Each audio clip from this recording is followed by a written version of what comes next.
हाय, hope so कि आप लोग ठीक होंगे, खैरियत से होंगे। आज नेक्स्ट हम पढ़ते हैं थोड़ा सा चैप्टर 3, इस तरह बायोडाइवर्सिटी का डिस्कस करते हैं आगे। Class 9 biology chapter 3 lecture number 6 है आज का टॉपिक हमारा हिस्ट्री ऑफ क्लासिफिकेशन। तो हम इसमें पढ़ने वाले हैं cheese roll of different scientist, जैसे कि अरिस्टोटल की बात करेंगे, अबू उस्मान की बात करेंगे, इब्न रुश्द की बात करेंगे और कैरोलस लीनियस की हम बात करेंगे। तो चलें शुरू करते हैं।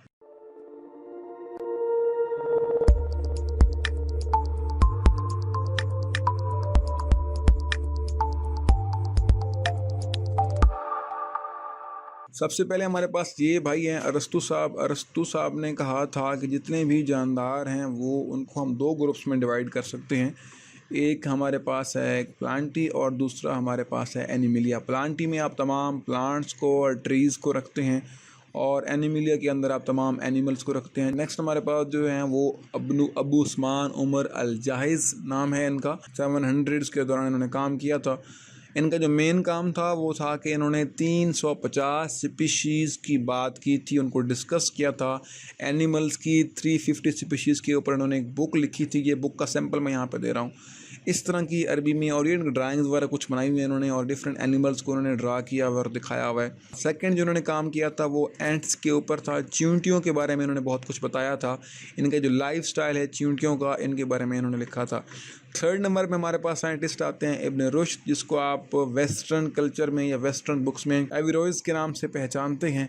इब्न रुश्द सर ने मूछें बड़ी कमाल की रखी हुई हैं। इन्होंने अरस्तु की बुक थी, उस बुक का नाम था डी एनिमा, जिसको इंग्लिश में ट्रांसलेट करें तो उसका मतलब बनता है ऑन द सोल, मतलब जो रूह है, जो सोल है, जो आत्मा है, सिंपल लफ्ज़ों में उसके ऊपर उन्होंने बुक लिखी थी अरस्तु साहब ने। और फिर इब्न रुश्द ने उस बुक को ट्रांसलेट किया था अपनी अरबी की ज़ुबान में। ये जो सैंपल है ये अरिस्टोटल की बुक का है और ये उन्हीं की बुक में ग्रीक लैंग्वेज में लिखी हुई है। इसको ट्रांसलेट अल्टीमेटली अरबिक में किया था किसने? इब्न रुश्द ने।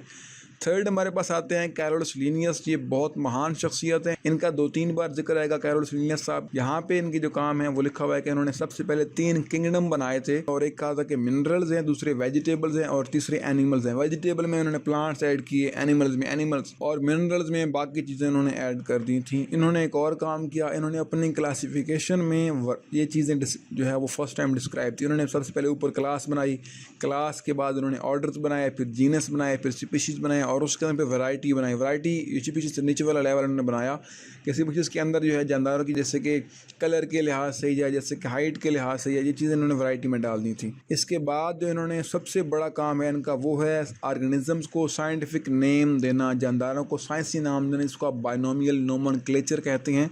ये हम नेक्स्ट टॉपिक में पढ़ने वाले भी हैं।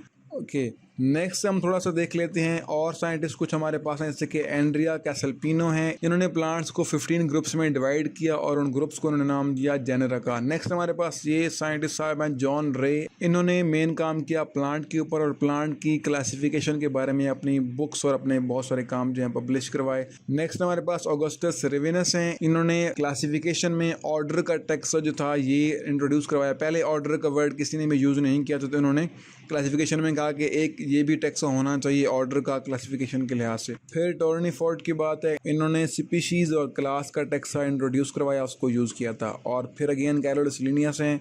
इन्होंने क्लासिफिकेशन में क्या काम किया, इन्होंने ऑर्गेनिज़म्स को प्रॉपर इनकी क्लासिफिकेशन की, उनके अंदर सिमिलैरिटीज़ को देख के और डिफरेंसेस को देख के सारे कामों के बाद अल्टीमेटली साइंटिस्ट चाहते होते हैं कि उनके पास एक प्रॉपर सिस्टम होना चाहिए क्लासिफिकेशन का, मतलब एक किंगडम्स होने चाहिए उनके पास स्पेसिफिक बने हुए।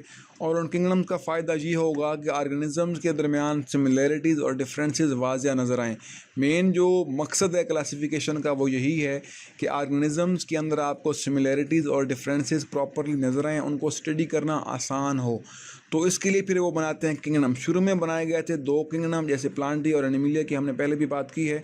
प्लांटी और एनिमिलिया 2 किंगडम बनाए गए थे और इस वक्त जो सिस्टम आपके पास है वो है 5 किंगडम सिस्टम और इसके अंदर 5 सिस्टम है। किंगडम मोनेरा है, प्रोटिस्टा है, एनिमिलिया, फंजाई वगैरह। अभी नेक्स्ट लेक्चर में हम बात करेंगे 2 किंगडम की और फिर हम चलते जाएंगे और अल्टीमेटली हम पहुंचेंगे 5 किंगडम्स तक। तो आज का लेक्चर इतना ही। इसमें हमने कुछ मेन पॉइंट्स और कुछ साइंटिस्ट्स की बातें की। जो इंपॉर्टेंट क्वेश्चन है इनके वो आप डिस्क्रिप्शन में देख सकते हैं। उम्मीद है आपको चीज़ें समझ आई हैं, टॉपिक आपको क्लियर हुआ है। Wish you good luck, thank you, अल्लाह हाफिज़।